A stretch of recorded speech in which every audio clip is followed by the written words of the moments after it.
Hey, I'm Rob, and this is a beginner's type of discussion about governance of artificial intelligence. What is it? What are some examples of it? Why is it important for advisors who want to learn about artificial intelligence and help people get value and control the risk out of this type of technology?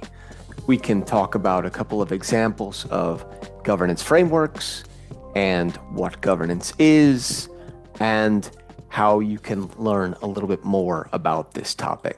So, first of all, what is governance generally, and what is the governance of artificial intelligence? So, in a really basic conversation, governance means control, but it doesn't mean just any type of control. It means control through systems. And the word governance originally comes from this Greek word Kubernetes. And if you kind of look at it, they even look a little bit similar still in the way they're spelled. Kubernetes, governance. They have a very similar sound, but Kubernetes referred to like the way that you steer a boat going down a river by grabbing onto a handle and using a rudder. So it's not that someone's sticking their hand in the water and paddling around here and there in order to control the direction of a raft floating down a stream.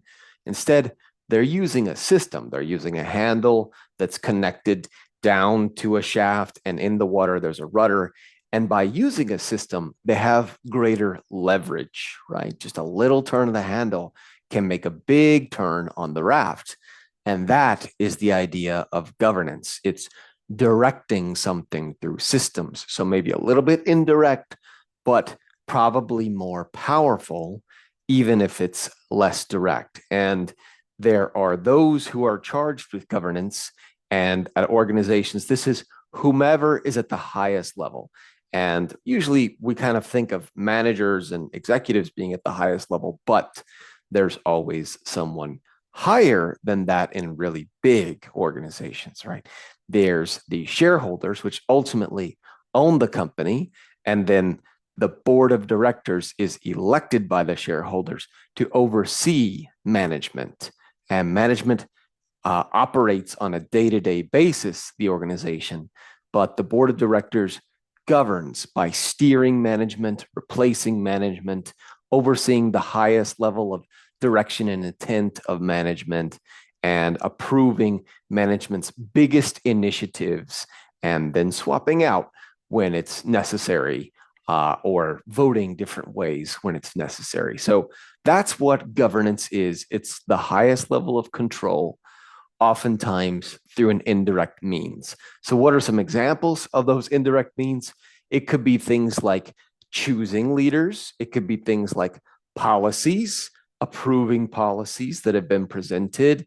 It could be things like accepting certain practices or rejecting or asking for different practices. And ultimately, it's the set of principles or underlying values that are used to make all these decisions. So, governance is a pretty high level abstract concept, and it's mostly thought of at big companies, although governance exists at all different types of organizations, everything from the littlest to the largest. It's just that governance can get more complex at large organizations. And when you're talking about the people who are ultimately responsible for value and risk and innovation, these people are really trying to balance out these trade offs for the long term benefit of the organization. So they have to think of the long term kind of vision and outlook for the organization. So when it comes to artificial intelligence, governance means using and exercising control through policies, practices, and principles when considering the long term outcome for an organization. And a lot of times when you think of long term, it's not just today's profit, today's product, today's operating decision. Do we or do we not purchase this system or accept this client or make this deal? It's instead, what are these kind of big sort of principles and big directions that we take? So it's a little bit more amenable to like ethical values and legal standards and societal values and norms over long periods of time, and then long-term business goals like the vision of an organization, the long-term, maybe 10 to 30 year kind of plan, something certainly probably beyond 5 years, the long-term direction. So if you're trying to manage the organization's use of artificial intelligence with those things in mind, not just shall we implement this feature, shall we purchase this tool, shall we hire this vendor, but instead, what will the direction of artificial intelligence mean for our organization, and how will it affect the individuals who work for us? How will it affect the teams, the organization at large, the community that we interact with? And how can we use principles and practices and policies to guide that? Then that would be governance in that instance. And for that reason, it can have more mindfulness about those types of ethical values and societal norms. And along with those things comes the things that we hold most important: privacy and bias and inclusion and transparency. All those kinds of things can become the realm of governance, even if management on a day-to-day basis is not necessarily always thinking about the long-term good. They're trying to maybe get the deal done today. They're looking at the trees instead of the entire forest. Those charged with governance at the highest level can be thinking of this forest and continue to remind management about the big picture and the vision for the organization. So what are some examples of where we get ideas about the governance of AI at the highest levels? Well, the White House, the Biden administration, actually published a blueprint for an AI Bill of Rights. And they said that they're going to be making automated systems work for the American people. They published this in October of 2022. And in that Bill of Rights, there's basically these sort of 5 principles that are included in there, where they say they want to prioritize safe and effective systems, right? Safe so it doesn't harm people, and ultimately effective in creating value in the long run. And they want to be mindful of algorithmic discrimination and protect against that, right? We don't want to discriminate against some class or some gender or some people or demographic subset. We want it to be inclusive in the long run. We want to also be mindful of data privacy is in the Bill of Rights, the AI Bill of Rights, because oftentimes artificial intelligence can involve personal information about individual human beings and their decisions and their transaction history and the things that they've been involved with. We need to keep privacy in mind. And then there's a right to have a notice and an explanation. Notice that you are using an AI system. You are interacting with an AI system. Don't instead present it as though it's a human and it's actually AI. And then if you have a question about a decision that was taken, there should be someone, some person who can explain this to you, some human who can explain this to you, some way that they can present the way this decision was made, or some series of factors that were considered around a decision.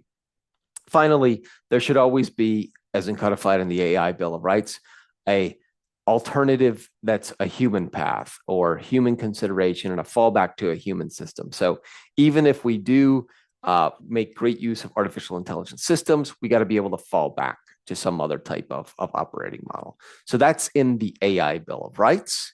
And then published by the Organization for Economic Cooperation and Development, or OECD, there was adopted in 2019 and then updated in 2024, this governance framework for artificial intelligence. And it includes 5 values-based principles and 5 recommendations. And the principles are: principle number 1, that we should prioritize inclusive growth, sustainable development, and well-being. So there's that inclusivity, or that kind of prohibition against discrimination again.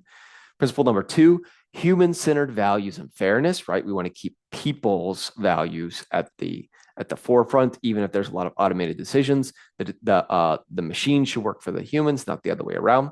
Principle number 3, there should be transparency and explainability. So you see pretty considerable alignment with the AI Bill of Rights.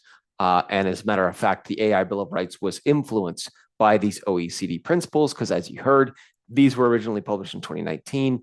Those were subsequently published in 2022. And then principle number 4, there should be robustness, security, and safety, right? So like cybersecurity, information security, safety from harm, and robustness. It should work in all different types of situations. And then principle number 5, accountability, that someone ultimately should be held accountable, and we should be able to go to that person or governing body and get an explanation from them when things happen, or seek legal corrections and remediations when things go wrong. Along with those 5 principles, there are some recommendations that were published. A recommendation to invest in AI research and development, recommendation to foster an inclusive AI enabling ecosystem, recommendation to shape interoperable governance. So it shouldn't just work for one organization or one country. The OECD involves hundreds of countries, and many countries adopted this, including the United States, adopted this governance framework. And then we should have a recommendation to build human capacity in preparing for the labor market. If there's going to be a lot of people that are displaced by this, then we want to be thinking about that already and working societally towards that through laws and through policies and through decision-making and legislation and executive action. And then finally, international cooperation for trustworthy AI is the 5th recommendation from the OECD AI governance framework. So pretty comprehensive there from the OECD, and influenced the White House AI Bill of Rights. But then there's other well-known governance frameworks as well. The National Institutes of Standards and Technology took the instructions from the executive administration, from the Biden administration, and they produce an AI risk management framework that is very comprehensive collection of publications and documentation and guidelines that have all different types of tools. And this is definitely something worth exploring more. So there was from the White House, the 2023 Executive Order on Safe, Secure, and Trustworthy Development and Use of Artificial Intelligence. NIST, National Institute of Standards and Technology, AI Risk Management Framework was developed much in response to that. They published AI 600-1, that is the AI Risk Management Framework Generative AI Intelligent Profile, where they list a bunch of the types of threats from AI. They published a core, which has like a core sort of structure for governing or controlling artificial intelligence by mapping risks against their related fields and then coming up with ways to measure risk and progress against them. And then finally, describing ways to manage AI risk. They published a playbook to help you roll these sorts of things out. They published a roadmap of things coming, how to work these things into the future, and a crosswalk of how to integrate these with other governance and internal control frameworks as well. So very comprehensive, very well done. And then finally, ISO, the International Organization for Standardization, has also published AI 42001, which was published in 2023. And that is a standard for an artificial intelligence management system, or AIMS, just like ISO 27000 is for information security management system. 42001 is for artificial intelligence management system. And it's a framework that integrates with other organizational processes to oversee AI technology and align with ethical principles and societal values. And like many other ISO standards, they talk about in there how to measure risk and address their results. They talk about data management. They talk about AI ethical practices and continuous improvement of an artificial intelligence management system, or this collection of people and processes and technologies that should be governed over time to continue to create value while managing risk. So that is a short and sweet explanation of, or introduction to, the governance of artificial intelligence. And you can find out more information in future discussions or at vision.cpa, where I'd love to connect with you more and continue the discussion going forward.